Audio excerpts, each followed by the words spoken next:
صبغة الله ومن أحسن من الله صبغة ونحن له عابدون۔ بسا اوقات ہم لوگوں کو شوق ہوتا ہے بزرگوں سے، اللہ والوں سے مصافحہ کرنے کا، اور بعض لوگ تو مصافحہ کرتے ہوئے ہاتھ کو دبانا بھی ثواب سمجھتے ہیں۔ اب آپ خود سوچیں کہ ایک صاحب مصافحہ کر رہے ہوں 200 لوگوں سے، 300 آدمیوں سے، ہر بندہ ان کا ہاتھ دبا رہا ہو، جھٹک رہا ہو، ان بیچارے کا کیا حال ہوگا؟ اور ایسے بڑے حضرات کو جلدی بھی ہوتی ہے، لیکن ہم اپنا شوق پورا کرنے کے لیے ان کے مصافحے کے لیے لپک رہے ہیں۔ تو دیکھیں، ہم یہ نہیں سوچ رہے کہ میرے اس عمل سے ان بزرگوں کو راحت پہنچے گی یا تکلیف پہنچے گی، بس میں تو اپنے جذبات کی تسکین کی کوشش میں لگا ہوا ہوں۔ تو یہ تو اسلام کا مزاج نہیں ہے، ہمیں تو دوسرے کو راحت پہنچانی ہے۔ ایسے ہی بعض لوگوں کو معانقے کا بڑا شوق ہوتا ہے کہ جی بزرگوں کے سینے سے میرا سینہ لگ جائے۔ تو مولانا طارق جمیل صاحب انہوں نے اپنا واقعہ بیان کیا، فرمان لگے کہ میں بیان کر رہا تھا، بیان لمبا ہو گیا اور مجھے چھوٹے پیشاب کی حاجت بھی ہو رہی تھی، تو بیان ختم کرتے ہی میں واش روم کی طرف دوڑا۔ تو کہتے ہیں کہ فوراً میرے سامنے اچانک سے ایک خان صاحب آ گئے۔ میں معذرت کے ساتھ کسی کا نام میں حقارت کے لیے نہیں لے رہا، انہوں نے ایسے ہی واقعہ ذکر کیا کہ خان صاحب میرے سامنے آ گئے۔ تو کہتے ہیں کہ انہوں نے دیکھتے مجھے کہا کہ آج ہم آپ کو نہیں چھوڑیں گے، آج تو آپ سے گلے لگ کے رہیں گے۔ تو مولانا نے کہا کہ جی مجھے حاجت ہے تو میں جلدی سے واش روم جانا چاہتا ہوں۔ انہوں نے کہا کہ آپ کچھ بھی کہیں، آج آپ پھنس گئے ہیں، میرے ہتھے چڑھ گئے ہیں، آج تو میں آپ کو گلے لگا کر ہی چھوڑوں گا۔ کہتے ہیں کہ انہوں نے مجھے گلے لگایا اور اتنی زور سے دبایا کہ قریب تھا کہ میرا پیشاب قطع ہو جائے اور شلوار میں ہی نکل جائے۔ تو کہتے ہیں بال بال بچا۔ تو دیکھیں، اپنے جذبات کی تسکین کر رہے ہیں، دوسرے کی راحت کا، تکلیف کا کوئی خیال نہیں ہے۔ تو ایسا نہیں کرنا چاہیے، دوسرے کی راحت کو دیکھنا چاہیے کہ اس کی راحت کس چیز میں ہے۔ ایسے ہی نماز کے لیے جب لوگ آتے ہیں تو جوتے لوگوں نے رکھے ہوتے ہیں، تو بعض لوگ ان جوتوں کے اوپر جوتے رکھ کر گزرتے ہیں۔ اب آپ کے جوتوں کی لگی ریت اور مٹی ان کے جوتوں میں گھس جائے گی، جب وہ جوتا پہنیں گے تو ان کو کس قدر کراہت ہوگی۔ اسی طرح بعض لوگوں کے پالش والے جوتے ہوتے ہیں، نئی پالش کر کے لائے ہیں، تو آپ نے اس کے اوپر جوتا رکھ کے ان کی ساری پالش کو برباد کر دیا ہے، جوتے کو خراب کر دیا ہے۔ اس کا خیال کرنا چاہیے، آپ کسی کے جوتے پر جوتا نہ رکھیں تاکہ اس کا جوتا خراب نہ ہو۔ اسی طرح بعض لوگ گفتگو کرتے ہیں، اور گفتگو کرتے ہوئے کچھ لوگ تو بہت ہی اونچا بولنے کے عادی ہوتے ہیں، تو یہ بھی تکلیف کا سبب ہے۔ اور کچھ لوگ بہت آہستہ بات کرتے ہیں کہ آپ کا مخاطب بات کو سمجھ ہی نہیں پاتا۔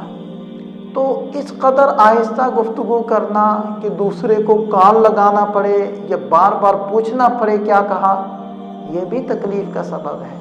ایسا بھی نہیں کرنا چاہیے۔ نبی پاک صلی اللہ علیہ وسلم کی صفات میں آتا ہے کہ آپ علیہ السلام جب گفتگو فرماتے تو ہر کلمہ اس قدر واضح ہوتا اور دوسرے سے جدا ہوتا کہ سننے والا آسانی سے آپ علیہ السلام کی بات کو سن لیتا اور سمجھ لیتا۔ تو ہمیں بات کرتے ہوئے اس چیز کا خیال کرنا چاہیے۔ تو گویا کہ ہماری دینداری اس وقت تک مکمل نہیں ہوتی جب تک کہ ہم اپنی تکالیف سے دوسرے کو نہ بچائیں۔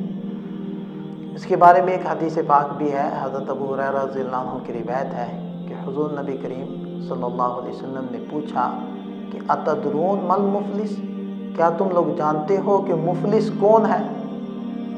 اب اس کا جواب تو صحابہ کرام کے دلوں میں یہی پیدا ہوا ہوگا کہ لا دینار لہ ولا درہم لہ، لا متاع لہ ولا ضیعۃ لہ۔ جیسے ہمارے ذہن میں سوال کا یہی جواب پیدا ہوگا کہ جس کے پاس روپے پیسے نہ ہو، جس کے پاس مکان نہ ہو، جس کے پاس کوئی عہدہ منصب نہ ہو، جس کو کوئی پوچھتا نہ ہو، وہ بیچارہ مفلس ہے۔ لیکن نبی پاک صلی اللہ علیہ وسلم نے ارشاد فرمایا کہ مفلس وہ ہے کہ جو قیامت کے دن آئے گا بصلاۃ و زکوٰۃ، جس کے پاس بہت ساری نمازیں ہوں گی، بہت سارے صدقے کیے ہوئے ہوں گے، بہت سارے زکاتیں ادا کی ہوں گی، بہت سارے روزے رکھے ہوں گے، گویا کہ اعمال کا ایک پہاڑ اپنے ساتھ لے کر آئے گا، اور اتنے زیادہ اس نے اعمال کیے ہوں گے کہ اگر پہاڑوں پر ڈال دیے جائیں تو وہ دب جائیں۔ لیکن فرمایا کسی کو گالی دی ہوگی، کسی کو تھپڑ مارا ہوگا، کسی کی عزت اچھالی ہوگی، کسی کی زمین دبائی ہوگی، کسی کا قرضہ لے کر واپس نہیں کیا ہوگا، حقوق والے آئیں گے، حقوق کا مطالبہ کریں گے، اور اس موقع پر دینے کے لیے اس کے پاس نہ روپیہ ہوگا نہ زمین جائیداد ہوگی، تو اس کے نیک اعمال اس سے لے کر ان حقوق والوں کو دیے جائیں گے۔ کبھی نماز اس کی لے کر کسی حق والے کو دے دی جائے گی، زکوٰۃ کے ثواب لے کر کسی حق والے کو دے دیا جائے گا، اس طریقے سے اس کا تمام ثواب ختم ہو جائے گا، حقوق والے باقی ہوں گے۔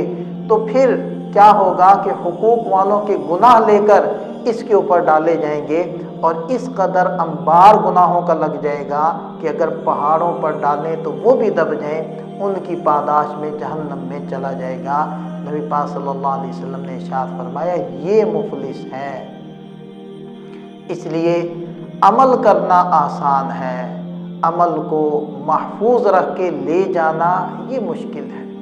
اس لیے قرآن کریم نے یہ فرمایا من جاء بالحسنۃ فلہ عشر امثالھا، جو ایک نیکی لائے گا، یعنی صرف کرنا نہیں ہے عمل کو، ہم نے عمل کو بچا کر لے کر جانا ہے، اور عمل تبھی بچے گا کہ جب عمل کو برباد کرنے والے جو اعمال ہیں ہم ان سے بچیں اور اپنے شر سے، اپنی تکلیف سے دوسروں کو بچائیں۔